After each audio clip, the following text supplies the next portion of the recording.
They're injured 16. After that, federal authorities advised Jetstream pilots landing in icy conditions not to lower their wing flaps as far as normal, instead to extend them less than halfway. The government believed that was enough to fix the problem. But if investigators finally determine that ice was again the problem in the Hibbing's crash, it'll be evident the fix was not enough. A lesson that may have cost 18 lives. Robert Hager, NBC News, Washington. Still ahead on the 6 o'clock news, we'll have the latest local news from around the Northland, plus the weather forecast and sports. When we return, we'll be right back. In Hibbing. The plane was coming through icing conditions and it made an extremely hard landing in Hibbing. It blew a tire, sending part of the landing gear into the plane's gas tank and causing other damage. This plane was a Saab 340. No fire, but gasoline was pouring from the plane near one of the emergency exits. One of the passengers on this flight told Eyewitness News that he and his wife were told to go out over a wing and jump to the ground and run. Eventually, they got the jammed air stair door opened and everyone got out safely. That was back on January 2nd of this year, 11 months ago today. There were at least 2 corporate aircraft waiting to take off from the Chisholm-Hibbing Airport last night, but they were waiting for the Northwest commuter plane to land before they departed. They waited and they waited. Ray Juntanen is a pilot from Mountain Iron who flies for Bemidji Airlines. He flies in and out of the Hibbing Airport every day, Monday through Friday. Once again, now we go live to Hibbing, where Mr. Juntanen joins us. Mr. Juntanen, you were in a plane last night, piloting a plane that was about to take off. You couldn't take off until this other plane landed. What did you see or what did you hear? Well, the only thing I heard was that there was an aircraft overdue, and we just had to wait for it. Did you think the aircraft was still on final approach at that point, or no? Well, we was hoping that it was. Can you describe, Mr. Juntanen, the weather conditions that were up there in Hibbing at that time? Well, it was a little on the foggy side, but the visibilities and the seatings were within minimums for landing and departing. What would those minimums have been last night? When I got the weather just before I walked out, they were 600 feet and 1.5 miles visibility, which is well within minimums. Do the minimums vary depending on the type of aircraft that you're flying? No, they're pretty much the same for me or the Twin Cities. You're very familiar with the airport up there in Hibbing because you fly in and out of that airport so often. For those who don't know much about flying, what are icing conditions? Well, icing conditions is ice building up on leading edges of the wings or structure of the aircraft, and it decreases lift, and it just makes a higher stall speed, and it's something you got to really watch out for.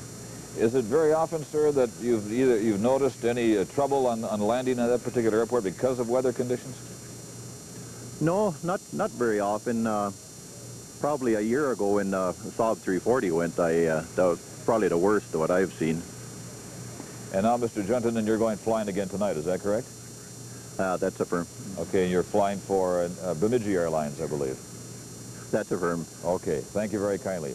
That was Mr. Juntanen, Ray Juntanen, a pilot from Mountain Iron who flies out of the Hibbing Airport just about every day, Monday through Friday. There's been a lot of speculation about what may have caused the crash last night. There are few definite answers at this time. The head of Express Airlines, which owns the plane that crashed, was in Hibbing today. He said the crew was top-notch and qualified. This is a highly experienced crew on the aircraft, an outstanding pilot. A lot of experience in flying in this type of weather. This type of aircraft has been flying here for years. Mike Brady said the company's sympathy goes out to the families of passengers and crew of Flight 5719. We'll have more when we come back. Merry Christmas, Lars. What you doing in my stocking? Oh, nothing, just checking to see. Obviously moved out of here by at least early morning. But there's still clouds, of course, a little bit of freezing drizzle, and a little bit of fog out there. To this day. And roads, by the way, are in fair to good driving condition. So that's good. Nonetheless, I would still take it easy out there. Now, let's shift gears here and talk about today's weather. We're going to start with color weather radar. And at the moment, there's not too much activity out there. And so, temperatures look like this. At the moment, we have 36 degrees at the harbor, 30 at the airport, 38 in Superior. And Hibbing has 30 degrees, cloudy skies at the moment, visibility 15 miles, westerly winds at 12, and a wind chill of 14 degrees. Dew point temperature 27 degrees. Relative humidity 88%, 0.3 of an inch of precip today. And the barometer is rising at the moment. Here are the latest temperatures. And up in International Falls with clouds, 31 degrees. Clouds on the Iron Range, 30 in Virginia, 31 in Grand Rapids, 23 in Bemidji. Brainerd, 28 degrees. In the Twins, they have 31. 34 from Wausau. Clear skies in Milwaukee with 43 degrees. They're about the only station with clear skies. And it is 33 right now in Ironwood, Michigan. Let us take a look at the satellite map. And it indicates a low-pressure trough. You can see the clouds in the upper Midwest associated with it, moving to our east, but still, you know, those clouds are hanging tough, and there's a little bit of frozen precipitation out there, and temperatures around the freezing mark, so that's why we're saying still play it safe on the highways, just in case. And you can see plenty of clouds to the south of us and the northern Rockies. Here's the current map to show you exactly the frontal systems moving across the country. That low-pressure system is sitting right over northeastern Minnesota, and a cold front trails down into Texas. Like I said, we're getting clouds and a little bit of freezing drizzle. To the south of us, it's plain showers throughout Missouri and Texas. The southeast looks pretty nice today. The southwest, not too bad, but a new storm is coming in from the Rockies, which will guarantee that we stay under the clouds. Here's tomorrow's map indicating that second storm system kind of dips to the south of Minnesota. I'm hoping for a little sunshine somewhere here. It would be nice, wouldn't it? High pressure will dominate the southwest and the southeast once again, but the midsection of the country will be the trouble spot. Here's the forecast now from the National Weather Service, and what do you know? It calls for more clouds. Flurries are a possibility on the range, fog a possibility in the Twin Ports. Overnight lows, a little cooler than last night, 15 to 20 degrees, light and variable winds out there. Then for tomorrow, more clouds, flurries on the range, 20% chance of snow in the Twin Ports. Highs anywhere from 28 to 32. 26 is normal for the Twin Ports this time of year, light and variable winds. Tomorrow night, more clouds and a 20 or 30% chance of snow. This is Friday night. Overnight lows, 20 to 22 degrees.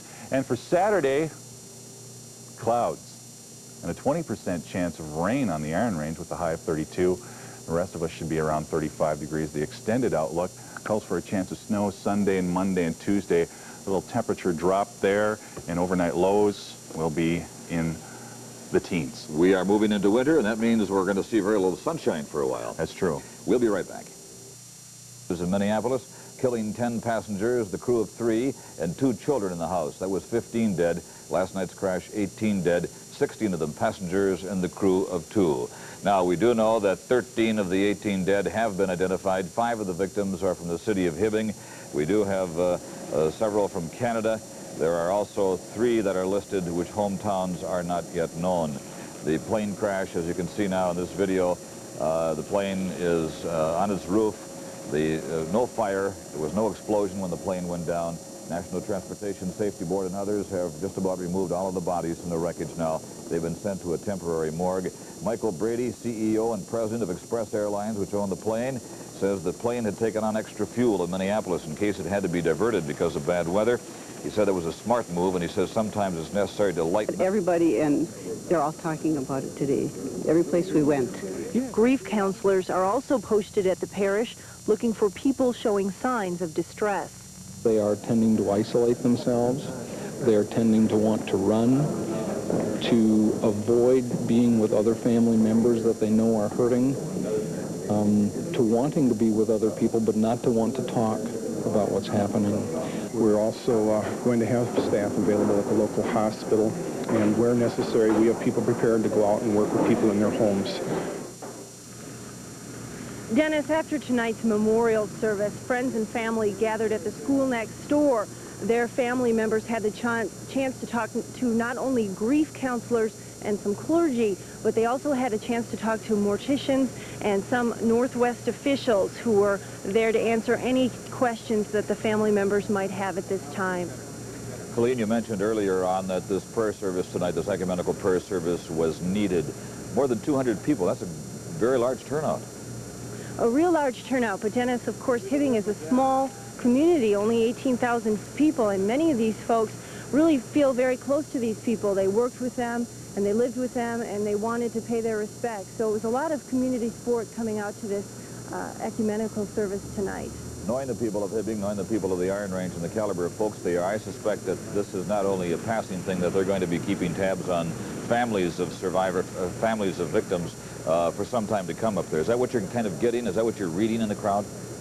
I really think so, Dennis. And as you said, they are really, it's the whole Iron Range. I talked to a volunteer who came from Cotton today, helping out, loading food and trying to help the rescue squads and some of the family members. So they're coming from across the range, and I think they're really going to put forth an effort in these next few days to make everyone feel as comfortable as they possibly can. It's nice to see. Colleen, thank you very much. Colleen Mahoney live from Hibbing, where she attended that memorial service tonight.